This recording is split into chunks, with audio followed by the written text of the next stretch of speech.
According to the Bible, God said unto Noah, "Make thee an ark. Behold, I do bring a flood of waters upon the earth." No written word has survived as much skepticism as the story of Noah's Ark. A century ago, scholars dismissed it as a quaint old legend. Then, evidence of its authenticity began to appear. In 1870, a young British clerk found an ancient account of Noah. Recently, divers in Florida found human bones submerged by an Ice Age global flood. And now, climbers are risking their lives on treacherous Mount Ararat for the greatest archaeological prize of all, remains of Noah's Ark.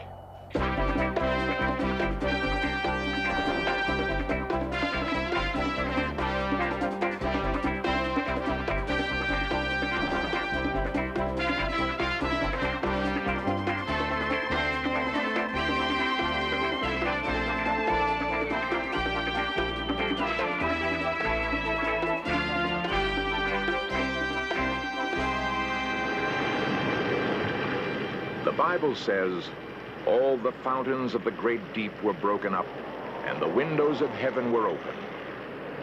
All the high hills that were under the whole heaven were covered."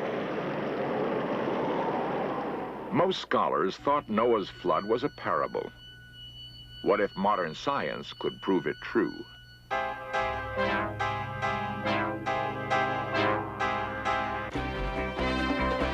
This series presents information based in part on theory and conjecture. The producer's purpose is to suggest some possible explanations, but not necessarily the only ones, to the mysteries we will examine. A few feet of snow, a few days of rain can destroy a city. In Johnstown, Pennsylvania, after only 2 days of rain, the river rose 46 feet. 25 people were killed. When rivers burst their banks or tidal waves sweep onto land, the death toll can be staggering.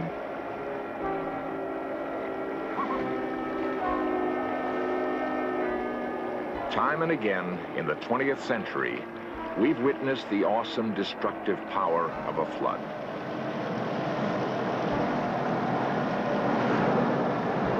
The greatest legend of all is the flood. The story of Noah has been told in many fanciful ways.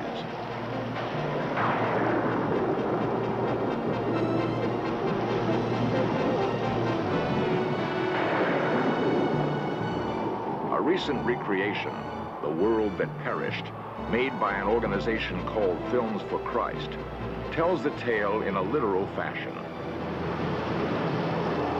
According to this recreation, Noah's Ark was 450 feet long.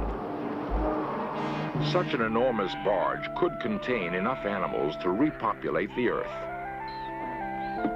The Bible says Noah took 7 of every clean animal aboard.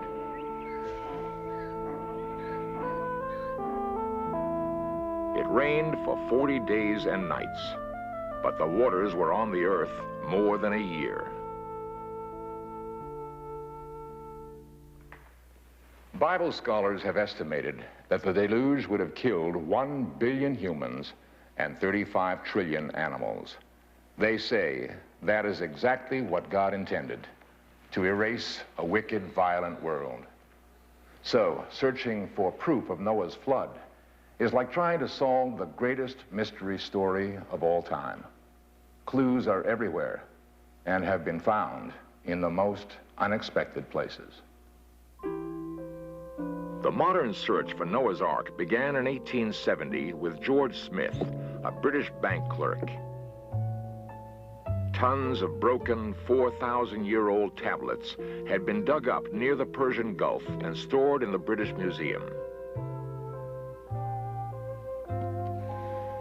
Smith was translating the cuneiform writing when he noticed a line that sent chills up his spine. An old man named Utnapishtim took his family and all kinds of animals aboard the great boat, and the flood The next piece was missing.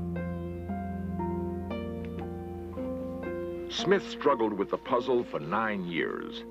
When he published his findings, they created a sensation. The London Daily Telegraph raised enough money to send him back to Nineveh, where against all odds, he found the missing piece.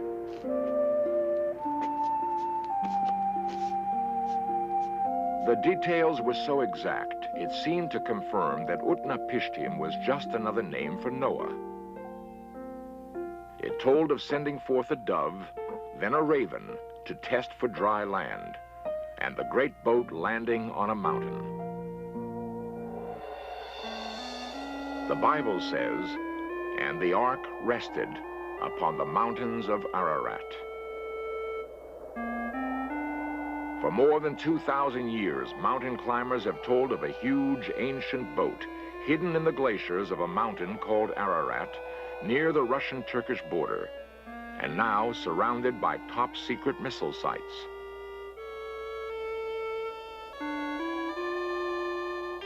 In the last 30 years, several research teams have braved the storms and avalanches to hunt an elusive prize. Many people thought this picture caught a glimpse of Noah's Ark, but it turned out to be just a boulder. Some observers have seen the Ark in a tiny blip on this satellite photo, but an active imagination can see many things. In 1969, members of the Search Foundation climbed Ararat with modern equipment.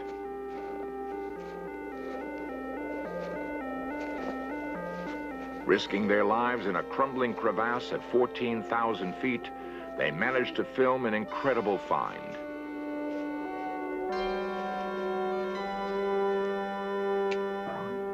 Beams of hand-hewn wood were discovered.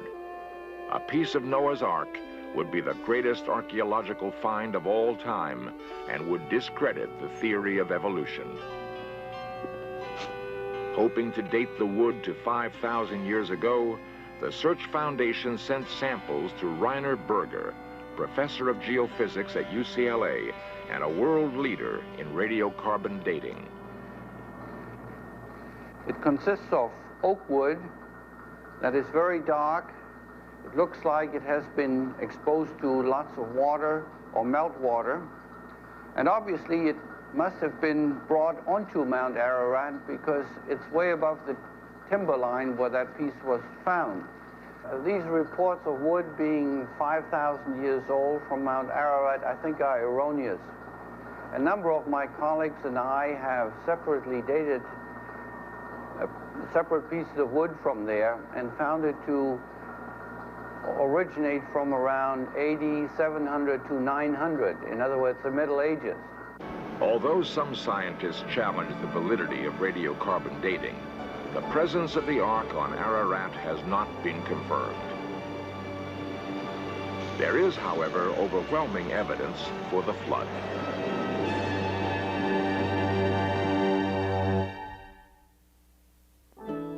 Nineteenth-century scientists delighted in poking holes in the story of Noah. For a time, the theory of evolution seemed to sink the Ark for good.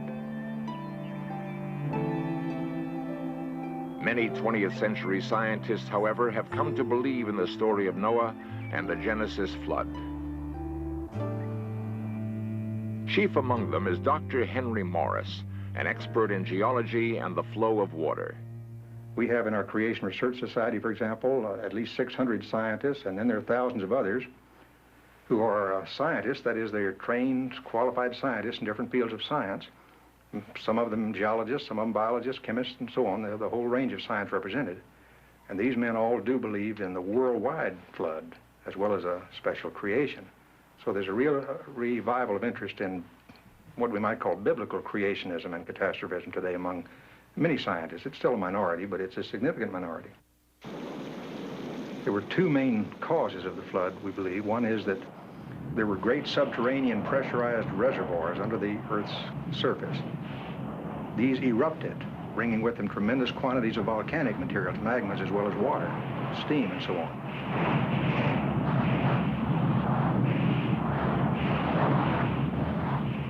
then that, together with a tremendous downpour of rain all over the world, resulting from the condensation of a pre-flood worldwide vapor canopy around the Earth, a blanket around the Earth that kept the Earth as a giant greenhouse in the time before the flood. This all condensed and precipitated. There were tremendous torrents of rain all over the world for a long time. At the same time, these subterranean fountains and reservoirs burst open. And so both from above and from beneath, the Earth's crust just literally was eroded and transported and redeposited. The Earth was destroyed, essentially, in its original form, and then redeposited, and a new world emerged then after the flood. Then wherever you look, in the mountains or in the valleys, everywhere all over the world, you find evidence of the flood. The entire geological column really speaks of catastrophic hydraulic burial, and this is a flood. Henry Morris founded the Institute for Creation Research at San Diego, California, where those scientists who call themselves creationists are gathering data in support of a worldwide flood. One dramatic example of rocks telling the story of the flood is the Grand Canyon.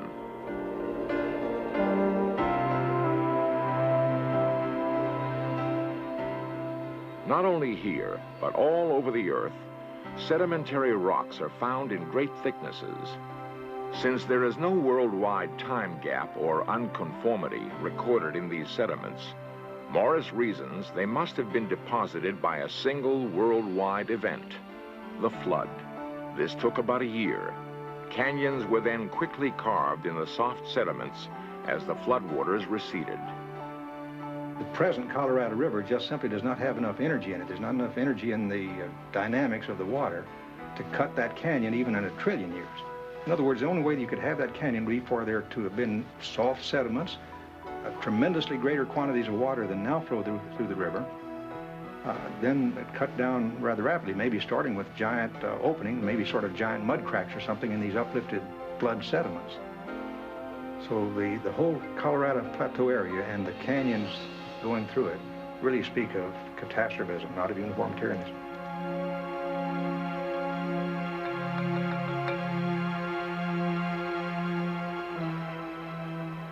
Other independent geologists have found evidence for the flood.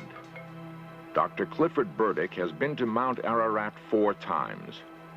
He failed to locate Noah's Ark, but his scientific mind recognized other clues. We did find many evidences. We were very surprised about what we did find that supported the theory that there was an ark, and because that the mountain was covered with water at one time. And this is one of the evidences. We found great bodies of salt at 6,000 feet, which indicate that the water was much higher than 6,000 feet at one time. And also at 13,000 feet, we found conglomerate rock, which is rounded and formed underwater. And also, all the way up and down, we found what is known as pillow lavas. That is, liquid lava is poured out under the water, and it freezes quickly in the form of pillow-shaped affairs. So we have 3 principal evidences, I think, that there was a flood, although we didn't get to see the ship itself, unfortunately. Many of his fellow scientists would say that Burdick is off by 100 million years.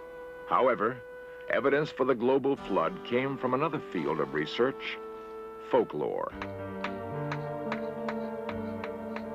On every continent are countless cultures, each with its unique collection of myths. At least 200, amazingly, tell the same story of an ancient flood. We have a story like Noah from India, too. And it's about Manu, who caught a little fish, who told him about the flood. And so he went and built himself a boat, because of which he survived. And when the water went down, he found himself on top of a mountain, which is still called Manu's Descent. And when the water receded, it left the valleys that we still see in India today. From Kenya. Yeah, we have a story like the Noah's flood, and this was actually caused by a woman who was a rainmaker, who was disappointed by some people in a party, and she decided to tell her friend to take away all her belongings, and she brought a big rain. From many American Indian tribes. In the beginning of time, there was a great fall of snow. Then a mouse came and gnawed at the leather again and let out all the heat. Which caused a great flood that covered the fir trees and all the Rocky Mountains. There was an Indian man who came and saved all the animals and put them in his canoe. Even evolutionary scientists were puzzled by this consistency. They began searching for a source of water which could have flooded an entire planet. They found one in melting ice.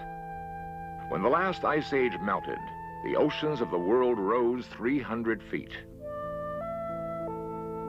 Now scientists suspect this may have happened very rapidly and could have been the basis for the stories of Noah's flood.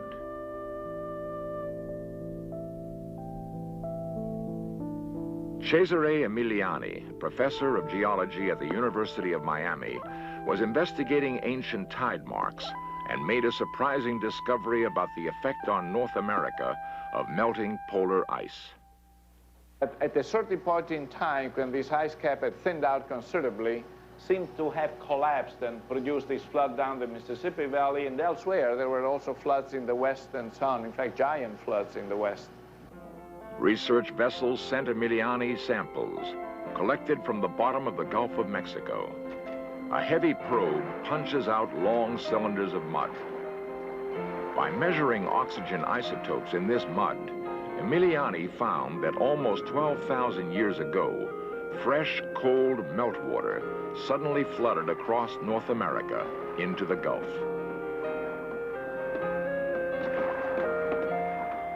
There is no question that the sea level rise in the Gulf of Mexico would in fact affect the rest of the ocean, because the Gulf of Mexico is open to the rest of the ocean. So if there is a sea level rise in the Gulf of Mexico, it would affect the entire world ocean. We have been able to estimate that peak flooding down the Mississippi Valley might have reached occasionally an amount about 10, maybe even 20 times larger than peak flooding in historical time. So a very huge flood or a series of flooding for a relatively short period of time. Emiliani's theory was confirmed when Florida scuba divers found human skeletons and cave dwellings underwater. Warm Mineral Springs, a popular health spa, is a 250-foot deep sinkhole. When divers stumbled upon remains of a community now submerged, the experts dismissed it all as a laughable hoax. Sonny Cockrell, Florida State underwater archaeologist, proved the experts wrong. He created an elaborate videotape system to record every dive and eliminate any possibility of fraud. He confirmed the amazing fact that these caves were dwellings. Well, the fact that we have a human burial, an intentional human burial, a man buried with his favorite tool, the spear thrower, with stalactites placed in to cover up the burial crevice, indicates that that was at one time dry. Cockrell found an 11,000-year-old human skull, preserved by the oxygen-free mineral water. His discovery offers new proof for Noah's flood.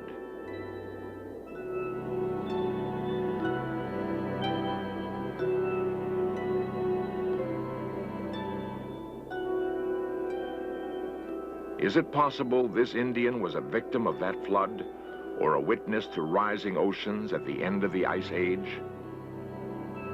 It depends upon whether or not the sea level rise occurred rapidly enough to be noticed by the people. There was a period from around 11,000 years ago to 6,000 years ago when the sea level came up from about 100 meters to about 10 meters below present sea level. That was very, very rapid geologically. The question remains, was it rapid in terms of human behavior? We'll need further research. I think it's an answerable question. Geologists now believe the collapse of the ice cap was, in places, devastating. When glacial Lake Missoula broke through a huge ice dam, parts of Washington, Oregon, Idaho, and Montana were scoured by a 1,000-foot-high wall of water in a single day. Was this Noah's flood? Scientists disagree.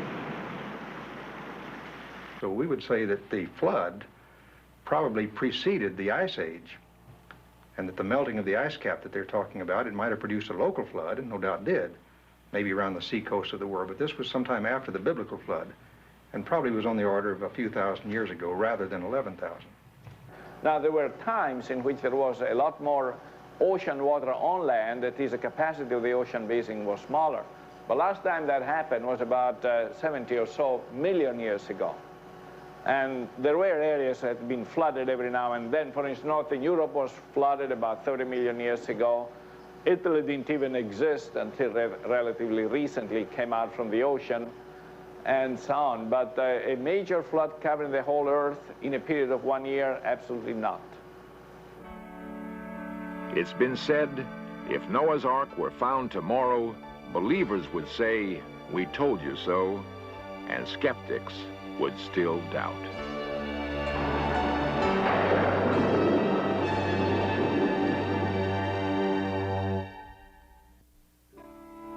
There's a curious coincidence. The collapse of the ice cap, the flooding of the Florida Indian caves, and Plato's story of the sinking of Atlantis all have the same date, 11,600 years ago.